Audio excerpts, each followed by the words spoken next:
transformed or energy changed. There's going to be an uncertainty question, a percentage error question about on the frequency of a photon required.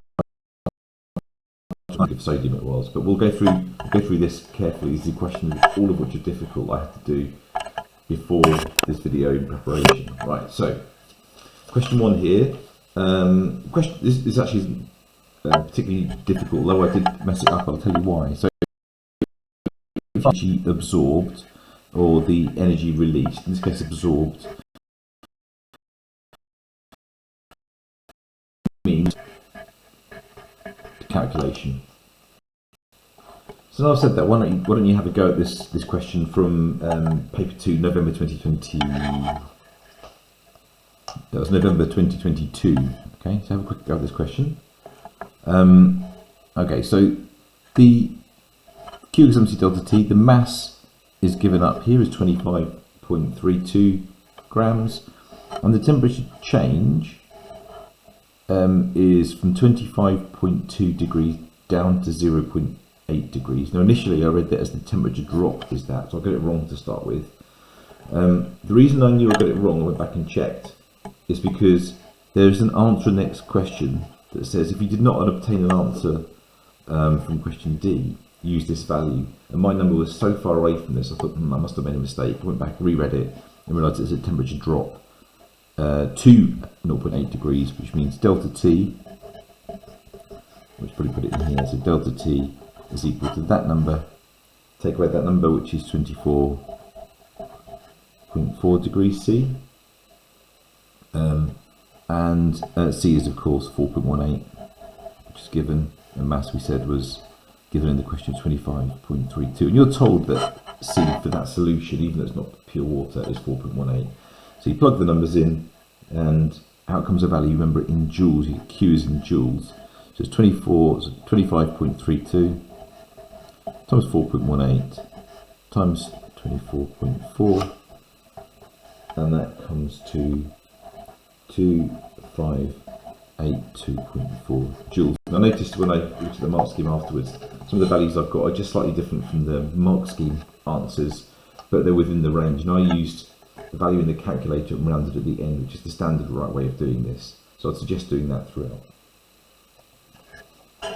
The next question is a fair bit harder, and actually you would never get this question in a modern sort of a new syllabus, because you're expected to know what we mean by enthalpy of solution, and that's no longer in the syllabus, it's no longer in your data book. But if you looked it up, you'd have found the enthalpy of solution for ammonium nitrate. So it's a solid ammonium nitrate dissolving in water. If you looked that up, it came to 25.69 kilojoules per mole.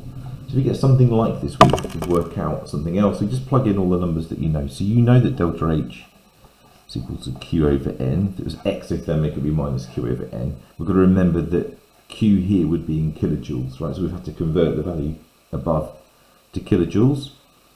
This question's asking us to work out the mass of ammonium nitrate, and so we need to know the moles of ammonium nitrate, which is N. So N is equal to Q over delta H. Plug the numbers in, which are 2.5824 divided by delta H, 25.69 kilojoules per mole. So we've got a number of moles is equal to 0.1005. Now the mark scheme answer is simply 0.100 there, which I would argue is rounded wrong, but never mind. This was within the range until it gets the answer, gets the mark. To work out the mass is equal to the formula mass times the number of moles, and the formula mass of ammonium nitrate, which is ammonium is NH4 plus, nitrate is NO3 minus. The formula is that, and so the MR is easily enough worked out. It'll be written here somewhere, 80.06 times 0.105 or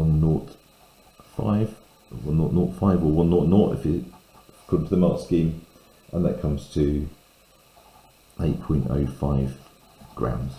Right. That's that one. The reason I did that question is because I wanted to take you through an uncertainty question, and that relied on you having done the previous question, really. And when you're propagating, or if you like, adding together, combining uncertainties, you first of all got to decide whether you're adding values together in your calculation that you're trying to work out the uncertainty for, in which case you add the absolute uncertainties. It's more common though that you're multiplying numbers, just like we have here. So we've done Q equals M times C times delta T, and well, dividing and multiplying, same idea. In those situations you need to add percentage uncertainties. So we need to work out the absolute uncertainty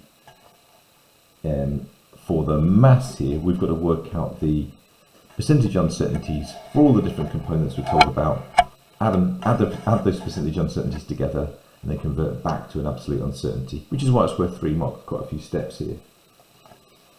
So, percentage uncertainty for mass is equal to 0.01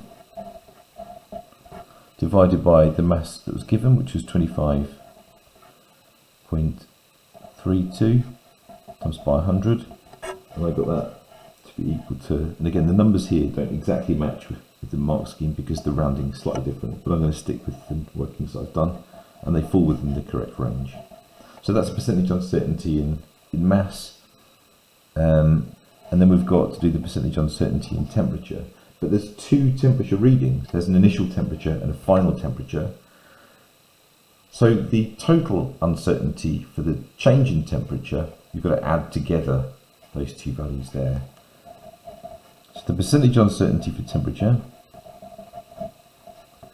must be 0.4, because it happens twice, or 2 times 0.2, divided by the change in temperature, which we worked out as 24.4 earlier on, was by 100. This is the much bigger effect, look, because it's 1.639%, again rounding different. And they're the only uncertainties we have to consider here, so we add those together.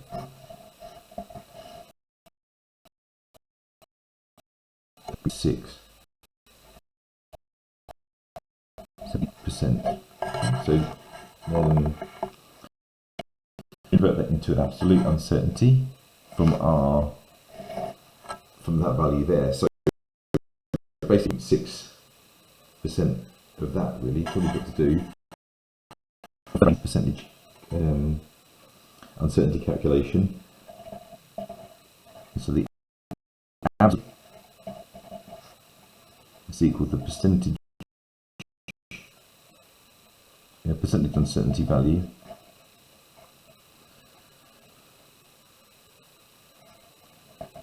times the value we've got for our mass, which is 8.05 grams, divided by 100, and that comes to 0.135 grams.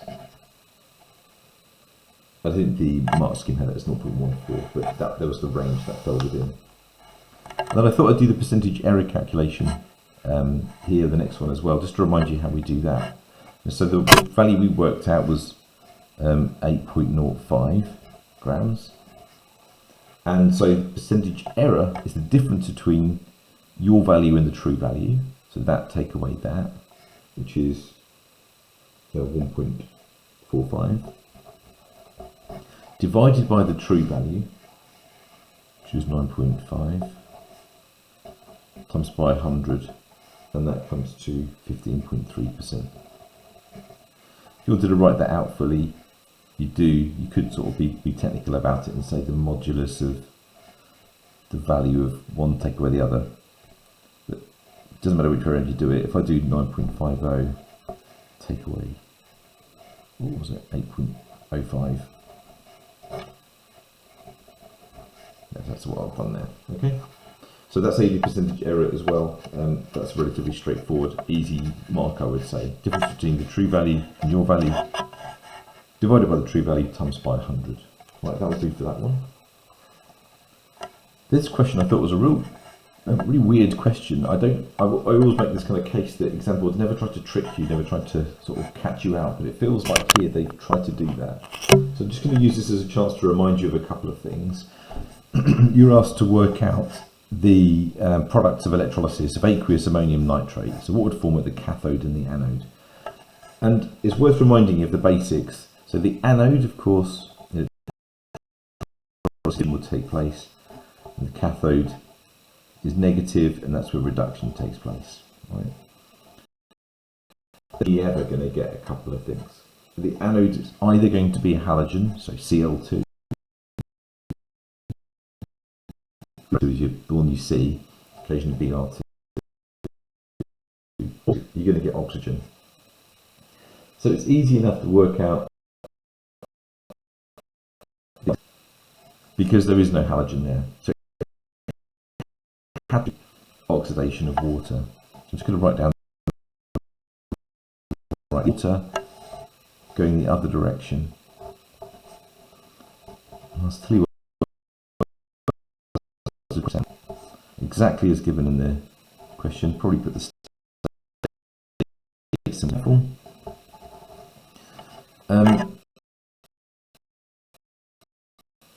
The other thing that's in there is a nitrate ion. Well, that's reduction. There's no. This is, as far as I can tell, a red herring, because that's what would happen if you reduced NO3 minus. And we're not trying to do that. So that's an odd one. And the reduction, you're only ever going to get hydrogen or an unreacted metal, particularly copper or maybe silver. That's it. So it's always going to be hydrogen or copper, maybe silver, and that's it. And look, the only option you've got there is hydrogen. It's reduction, the only thing that could be reduced in there is the hydrogen ions. The reason it can't be the nitrate ions is because nitrate ions are positive. They're not going to travel to the negative cathode. Right, so the hydrogen ions will travel to the negative cathode, and when they get there, they'll be reduced. So I guess that's the reason the red herring is there. I didn't spot that yesterday when I was working these through. Maybe that's the reason why it's there. I don't know. It's not going to catch you out. Now remember, it's worth studying before your exams the explanations of why hydrogen would form in the presence of, say, sodium ions, and that's to do with the more positive E standard for the reduction would happen at the cathode. And at the anode, the more negative E standard for the reduction, or if you like, the more positive E standard for the oxidation.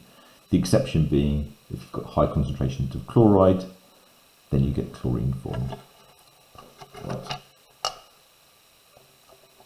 Worth just having a quick look at this question here. So copper versus copper 2+, which has the greater ionization energy? Well, think about the energy required to remove 1 mole of electrons from 1 mole of gaseous atoms, or in this case ions. They've both got the same number of protons, of course, so where are the electrons coming from?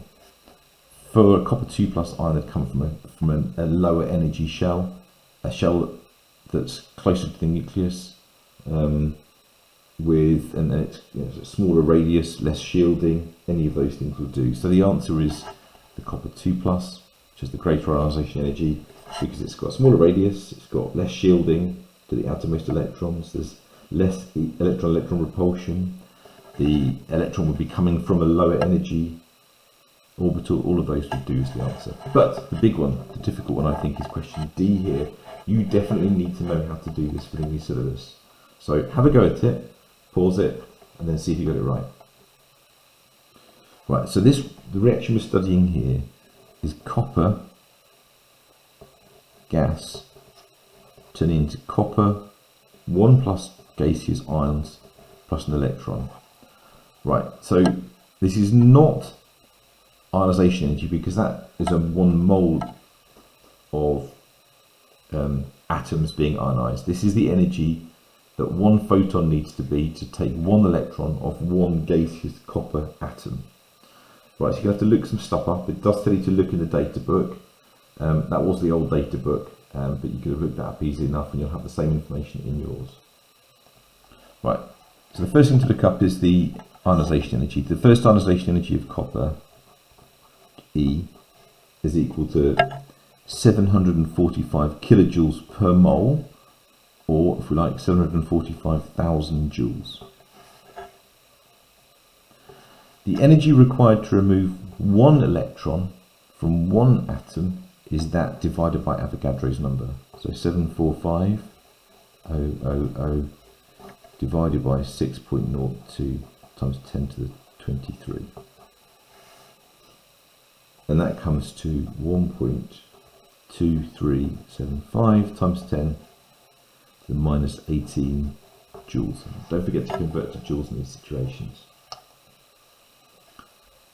But it's asking you not the energy required to remove that electron, although that will get a mark. It's asking you what the frequency of a photon would be if it would remove that. So you've got to look at those equations you learned in the atomic structure topic. So E equals H, which is Planck's constant, times F. In the old mark schemes, you'll see that written as a funny looking new thing. Is it new or mu? I can't remember, but anyway, it's a different symbol. Now they're using F for frequency, which is very sensible. Right, so we want to work out frequency in seconds to the minus 1.